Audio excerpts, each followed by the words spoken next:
Chapter 14. Sometimes I told Gloria the story Miss Franny Block had just told me. Or I imitated Otis tapping his pointy-toed boots and playing for all the animals, and that always made her laugh. And sometimes I made up a story and Gloria Dump would listen to it all the way through from beginning to end. She told me she used to love to read stories, but she couldn't anymore because her eyes were so bad. "Can't you get some really strong glasses?" I asked her. "Child," she said, "they don't make glasses strong enough for these eyes." One day when the storytelling was done, I decided to tell Gloria that Otis was a criminal. I thought maybe I should tell an adult about it, and Gloria was the best adult I knew. "Gloria," I said. "Mm-hmm," she said back.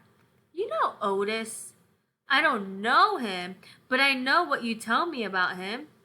"Well, he's a criminal. He's been in jail. Do you think I should be afraid of him?" "What for?" "I don't know. For doing bad things, I guess. For being in jail." "Child," said Gloria, "let me show you something." She got up out of her chair real slow and took hold of my arm. "Let's the two of us walk all the way to the back of this yard." "Okay," I said. We walked and Winn-Dixie followed right behind us. It was a huge yard and I had never been all the way back in it.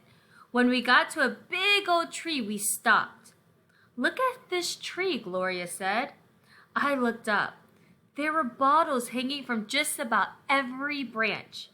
There were whiskey bottles and beer bottles and wine bottles all tied on with string, and some of them were clanking against each other and making a spooky kind of noise. Me and Winn-Dixie stood and stared at the tree, and the hair on top of his head rose up a little bit and he growled deep in his throat. Gloria Dump pointed her cane at the tree. "What you think about this tree?" I said, "I don't know. Why are all those bottles on it?" "To keep the ghost away," Gloria said. "What ghost?" "The ghost of all the things I done wrong." I looked at all the bottles on the tree. "You did that many things wrong?" I asked her.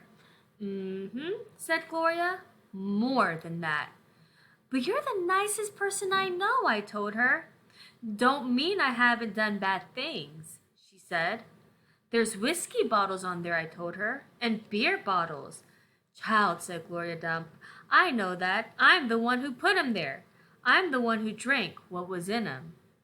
"My mama drank," I whispered. "I know it," Gloria Dump said.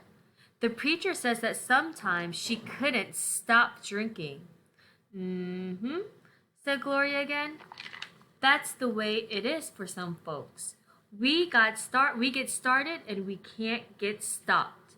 "Are you one of those people?" "Yes, ma'am, I am. But these days I don't drink nothing stronger than coffee." "Did the whiskey and beer and wine, did they make you do the bad things that are ghosts now?" "Some of them," said Gloria Dump. "Some of them I would have done anyway, with alcohol or without it, before I learned." "Learned what?" "Learned what is the most important thing." "What's that?" I asked her. "It's different for everyone," she said. "You find out on your own. But in the meantime, you got to remember, you can't always judge people by the things they done. You got to judge them by what they are doing now. You judge Otis by the pretty music he plays and how kind he is to them animals, because that's all you know about him right now. All right?" "Yes, ma'am," I said. "And them Dewberry boys? You try not to judge them too harsh either, all right?" "All right," I said. "All right then," said Gloria Dump, and she turned and started walking away. Winn-Dixie nudged me with his wet nose and wagged his tail. When he saw I wasn't going, he trotted after Gloria. I stayed where I was and studied the tree. I wondered if my mama, wherever she was, had a tree full of bottles, and I wondered if I was a ghost to her. the same way she sometimes seemed like a ghost to me.